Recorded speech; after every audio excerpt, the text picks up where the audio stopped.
ভিয়েতনামের সংডং ঠিক এমন এক অবিশ্বাস্য জগৎ যেখানে প্রকৃতি নিজের নিপুণ হাতে সৃষ্টি করেছে পৃথিবীর সবচেয়ে বৃহৎ গুহা। একটি এমন রাজ্য যা চোখে না দেখলে বিশ্বাস করাই কঠিন। সেখান থেকে দেখা যায় আকাশ, যেখানে নদী বয়ে চলে, আবার আছে সবুজ বন, অথচ সব মাটির বহু নিচে। চলুন দেখে নিই এই বিস্ময়কর গুহাটি সম্পর্কে বিস্তারিত। ভিয়েতনামের কুয়াংবিং প্রদেশের ঘন জঙ্গল আর পর্বতমালার গভীরে লুকিয়ে আছে এমন এক প্রাকৃতিক বিস্ময় যা দেখলে মনে হয় যেন প্রকৃতি নিজেই গড়ে তুলেছে আরেকটি আলাদা জগৎ। সেটি হল সংডং গুহা, যা পৃথিবীর বৃহত্তম প্রাকৃতিক গুহা। ১৯৯১ সালে স্থানীয় এক বাসিন্দা হো খানহো প্রথম এই গুহার সন্ধান পান।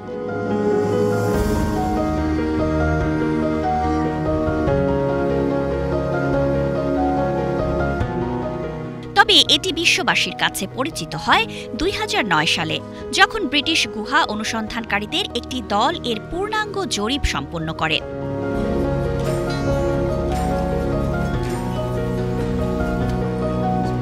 সংডং-এর দৈর্ঘ্য প্রায় ৫.৫ কিলোমিটার, উচ্চতা প্রায় ২০০ মিটার এবং প্রস্থ ১৫০ মিটার পর্যন্ত বিস্তৃত।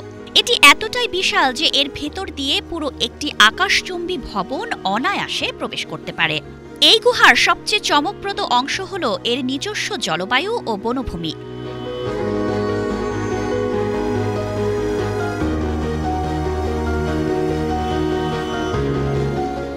গুহার ছাদ ধসে পড়ার ফলে সেখানে সূর্যের আলো প্রবেশ করে, যার কারণে ভেতরে গড়ে উঠেছে ঘন সবুজ বন, নদী, কুয়াশা আর বিচিত্র জীববৈচিত্র্যে ভরা এক স্বতন্ত্র বাস্তুতন্ত্র।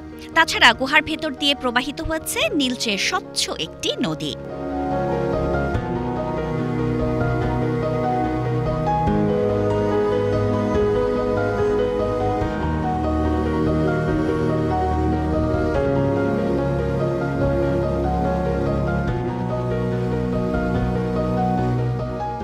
সংডং-এর দেয়ালে প্রাকৃতিকভাবে সৃষ্টি হওয়া চুনাপাথরের বিশাল স্তম্ভ দেখতে ভাস্কর্যের মতো মনে হয়।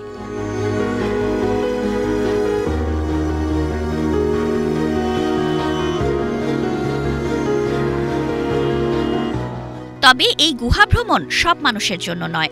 পরিবেশ রক্ষার স্বার্থে এখানে সীমিত সংখ্যক পর্যটক প্রবেশের অনুমতি দেওয়া হয়, যদিও তা পরিচালিত হয় প্রশিক্ষিত গাইড ও কঠোর নিরাপত্তার মধ্য দিয়ে। প্রকৃতির অপার রহস্য আর শক্তির এক অনন্য দলিল হয়ে দাঁড়িয়ে আছে সংডং গুহা। পৃথিবীর বুকে অদেখা, অচেনা আরও কত বিস্ময় যে লুকিয়ে আছে, সংডং যেন তারই নিঃশব্দ বার্তা আমাদের কাছে পৌঁছে দেয়। এই গুহা শুধু একটি ভ্রমণ স্থল নয়, এটি প্রকৃতির রূপ, রস আর রহস্যের প্রতিচ্ছবি।